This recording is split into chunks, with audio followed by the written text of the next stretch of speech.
ನಮಸ್ಕಾರ ಸ್ನೇಹಿತರೆ, ನಮ್ಮ ನಂಬಿಕೆಗೆ ಸ್ವಾಗತ ಸುಸ್ವಾಗತ. ಸ್ನೇಹಿತರೆ, ಅದು 18ನೆಯ ಶತಮಾನ. ಆಗ ಭಾರತ ಬ್ರಿಟಿಷರ ಕಪಿಮುಷ್ಟಿಯಲ್ಲಿತ್ತು. ಆದರೆ ಭಾರತೀಯರು ಮಾತ್ರ ಜಾತಿ ವ್ಯವಸ್ಥೆ, ಲಿಂಗಭೇದದ ತಾರತಮ್ಯದ ನಡುವೆಯೇ ಬದುಕುತ್ತಿದ್ದ ಕಾಲಮಾನ. ಭಾರತದ ಅರ್ಧಕ್ಕರ್ಧದಷ್ಟು ಜನ ಬ್ರಿಟಿಷರ ಬೂಟಿನ ಸದ್ದಿಗೆ, ಬೂಟಿನೇಟಿಗೆ ಅದಾಗಲೇ ನಡು ಬಗ್ಗಿಸಿ ಶರಣಾಗಿ ಬಿಟ್ಟಿದ್ರು. ಮತ್ತೊಂದಷ್ಟು ಜನ ಸ್ವತಂತ್ರದ ರಣಕಹಳೆ ಮೊಳಗಿಸಲು ಒಳಗೊಳಗೆ ಕಿಡಿ ಹೊತ್ತಿಸಲು ಅವಣಿಸುತ್ತಿದ್ರು. ಕೆಲ ರಾಜರು ಬ್ರಿಟಿಷ್ ಆಡಳಿತವನ್ನೇ ತಬ್ಬಿಕೊಂಡು ತನ್ನ ರಾಜ್ಯದ ಪ್ರಜೆಗಳನ್ನ ತಬ್ಬಲಿಗಳನ್ನಾಗಿ ಮಾಡಿಬಿಟ್ಟಿದ್ರು. ಯಾರು ಸುಸಂಸ್ಕೃತನೋ, ಸಂಸ್ಕೃತವನ್ನು ಕಲಿತವನೋ, ಉನ್ನತ ಜಾತಿಯವನೋ ಅಂಥವನಿಗೆ ಮನ್ನಣೆ ಹಾಕುತ್ತಿದ್ದ ಸಮಯವದು. ಆದರೆ ಇಡೀ ಜಗತ್ತಿಗೆ ಅರಿವಾಗದಂತೆ, ಈ ಭವ್ಯ ಭಾರತದ ಮಣ್ಣಿನಲ್ಲಿ ಹುಟ್ಟಿದ್ದ ಅಜ್ಞಾನಿಗಳ ಒಳಸುಳಿಗೂ ಸಿಗದಂತೆ ಆಧ್ಯಾತ್ಮದ ಲೋಕದಲ್ಲಿ ನಾನಾ ಪರಿಣಾಮಗಳು, ಬೆಳವಣಿಗೆಗಳು ನಡೆಯುತ್ತಿದ್ದು, ನಾನಾ ರಾಜ್ಯಗಳಲ್ಲಿ ಒಬ್ಬೊಬ್ಬರಾಗಿ ಪುಣ್ಯಾತ್ಮಗಳ ಜನನವಾಗ್ತಿತ್ತು. ಯಾಕಂದ್ರೆ ಅವರಿಂದಲೇ ಜಗತ್ತು ಉದ್ಧರಿಸಬೇಕಿತ್ತು, ಮನುಕುಲಕ್ಕೆ ಶಕ್ತಿ ಸಂಚಯವಾಗಬೇಕಿತ್ತು. ಅಂತಹ ಪುಣ್ಯಾತ್ಮರಲ್ಲಿ ಒಬ್ಬರು ಜನ್ಮ ತಳೆದಿದ್ರು. ಅವರೇ ಪೂಜ್ಯ ಗುರು ದಯಾನಂದ ಸರಸ್ವತಿಯವರು. ಇವರು ಭಾರತದಲ್ಲಿ ತಮ್ಮದೇ ಆದ ಹೊಸ ಕ್ರಾಂತಿಯನ್ನೇ ಹುಟ್ಟುಹಾಕಿದ್ರು. ಯಾವುದು ನಿಷೇಧವೋ ಅದನ್ನೇ ಜಾರಿಗೆ ತರಬೇಕೆಂಬ ಚಳುವಳಿಯನ್ನೇ ಕಟ್ಟಿದವರು, ಹೊಸ ಸಮಾಜವನ್ನೇ ಹುಟ್ಟುಹಾಕಿದವರು.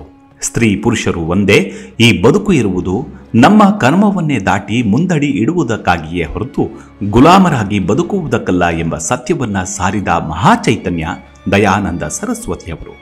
ಬನ್ನಿ, ಹಾಗಿದ್ರೆ ಇವತ್ತಿನ ಸಂಚಿಕೆಯಲ್ಲಿ ದಯಾನಂದ ಸರಸ್ವತಿಯವರ ಕೆಲವೊಂದು ಕುತೂಹಲಭರಿತ ವಿಚಾರವನ್ನ ತಿಳಿದುಕೊಳ್ತಾ ಹೋಗೋಣ. ಅದಕ್ಕೂ ಮುನ್ನ ನಮ್ಮ ನಂಬಿಕೆಗೆ ನಿಮ್ಮ ಬೆಂಬಲವಿರಲಿ. ಸ್ನೇಹಿತರೆ, ದಯಾನಂದ ಸರಸ್ವತಿಯವರು ಆರ್ಯ ಸಮಾಜದ ಸಂಸ್ಥಾಪಕರಾಗಿ ಮತ್ತು ಭಾರತೀಯ ಸಮಾಜ ಸುಧಾರಕರಾಗಿ ಸ್ಮರಣೀಯರಾಗಿದ್ದಾರೆ. ದಯಾನಂದ ಸರಸ್ವತಿ ಗುಜರಾತಿನ ಟಂಕಾರ ಎಂಬ ಗ್ರಾಮದಲ್ಲಿ 1824 ಫೆಬ್ರವರಿ 12ರಂದು ಜನಿಸ್ತಾರೆ. ಅವರ ಮೊದಲ ಹೆಸರು ಮೂಲಶಂಕರ. ಯಾಕಂದ್ರೆ ಅವರು ಹುಟ್ಟಿದ್ದು ಮೂಲ ನಕ್ಷತ್ರದಲ್ಲಿ ಆದ ಕಾರಣ ಈ ಹೆಸರನ್ನೇ ಇಡಲಾಯಿತು. ತಂದೆ ಕೃಷ್ಣಾಜಿ ಲಾಲ್ಜಿ ಕಪಾಡಿ, ತಾಯಿ ಯಶೋದಾಬಾಯಿ. ಅವರದು ದಾನ ಧರ್ಮಗಳಿಗೆ ಹೆಸರಾದ ಶ್ರೀಮಂತ ಮನೆತನ.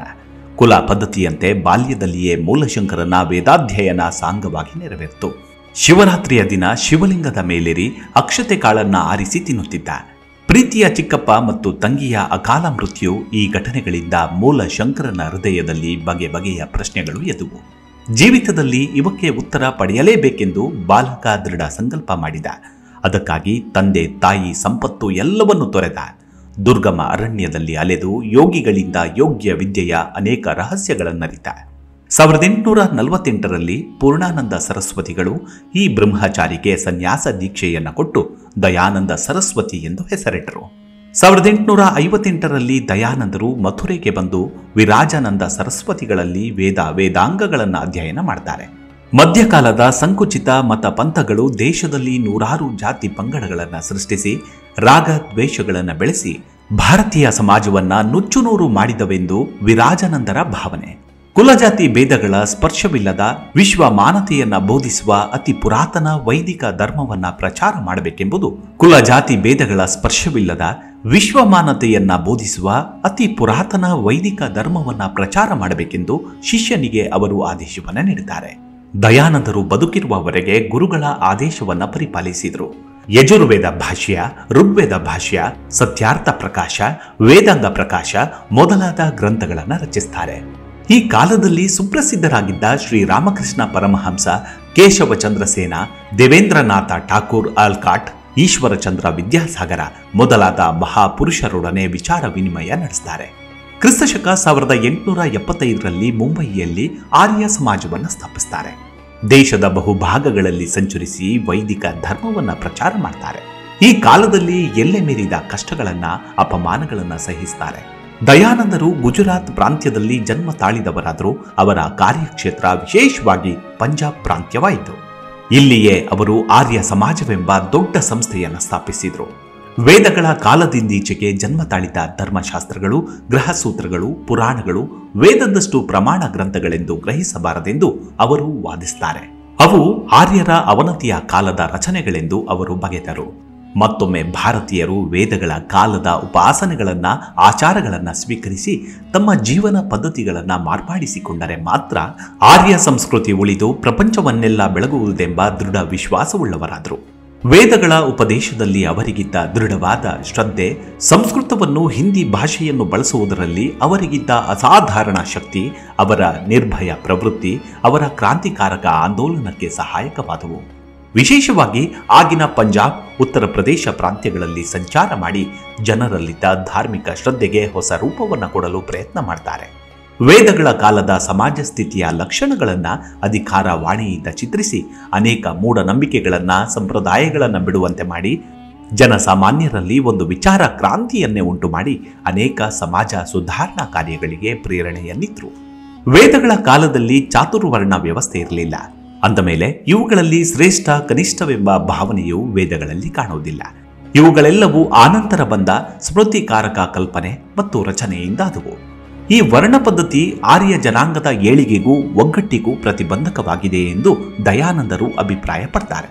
4 ವರ್ಣಗಳೇ ಮಾನವ ಕಲ್ಪಿತ, ವೇದ ವಿರುದ್ಧ ಮತ್ತು ಅಪ್ರಾಮಾಣಿಕ ಅಂದ ಮೇಲೆ 5ನೆಯ ಪಂಚಮ ವರ್ಗಕ್ಕೆ ಆಸ್ಪದವಿಲ್ಲವೆಂದಾಯಿತು. ಅನೇಕ ಶತಮಾನಗಳಿಂದ ಕೆಲವರನ್ನ ಪಂಚಮ, ಹೊಲೆಯ, ಮಾದಿಗ ಇತ್ಯಾದಿ ವಿವಿಧ ಶಬ್ದಗಳಿಂದ ಕರೆದು ಅವರನ್ನ ಅಸ್ಪೃಶ್ಯರೆಂದು, ಸಮಾಜಕ್ಕೆ ಸೇರಿದವರಲ್ಲವೆಂದು ಪರಿಗಣಿಸುವುದು ದಯಾನಂದರಿಗೆ ತೀರಾ ಅನ್ಯಾಯವೆಂದು, ಅಸಹನೀಯವೆಂದು ಅನಿಸಿತು. ಈ ಪದ್ಧತಿಯನ್ನೇ ತೊಡೆದು ಹಾಕಬೇಕೆಂದು ಅವರು ವಾದಿಸ್ತಾರೆ. ಒಂದು ಸಮಾಜದಲ್ಲಿ ಜನ್ಮ ತಾಳಿದವರೆಲ್ಲರೂ ಸಮಾನ ಅವಕಾಶ ಉಳ್ಳವರಾಗಬೇಕೆಂದು, ಪ್ರತಿಯೊಬ್ಬರಿಗೂ ವೇದದ ಉಪದೇಶ ದೊರೆಯಬೇಕೆಂಬುದು ದಯಾನಂದರ ವಾದ. ಅಷ್ಟೇ ಅಲ್ಲದೆ ಭಾರತೀಯರಲ್ಲದ ಪ್ರಪಂಚದ ಎಲ್ಲ ಜನಾಂಗಗಳಿಗೂ ವೇದದ ಉಪದೇಶವನ್ನ ಮುಟ್ಟಿಸುವ ಪ್ರಯತ್ನವನ್ನು ಮಾಡಬೇಕೆಂದು ಅವರು ಸಾರುತ್ತಾರೆ. ವೇದಗಳ ಸಂದೇಶ ಕೇವಲ ಭಾರತೀಯರನ್ನ ಮಾತ್ರವಲ್ಲದೆ ಪ್ರಪಂಚದಲ್ಲಿರುವ ಮಾನವ ಕೋಟೆಯನ್ನು ಉದ್ಧಾರ ಮಾಡುವಂತಹುದೆಂದು ಅವರ ದೃಢ ವಿಶ್ವಾಸವಾಗಿತ್ತು. ಆತ್ಮಕ್ಕೆ ಯಾವ ಲಿಂಗ ಭೇದವೂ ಇಲ್ಲ.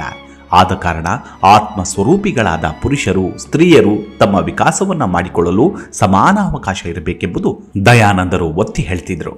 ಪುರುಷರಿಗಿರುವಂತೆ ಸ್ತ್ರೀಯರಿಗೂ ಶಿಕ್ಷಣ ಪಡೆಯುವ ಅವಕಾಶ, ಉಪನಯನವಾಗಿ ವೇದಗಳನ್ನು ಓದುವ ಅವಕಾಶ, ವಿವಾಹ, ವಿಧವೆಯರಿಗೆ ಪುನರ್ವಿವಾಹ ಇವುಗಳಿರಬೇಕೆಂದು ಅವರ ಉದ್ದೇಶವಾಗಿತ್ತು.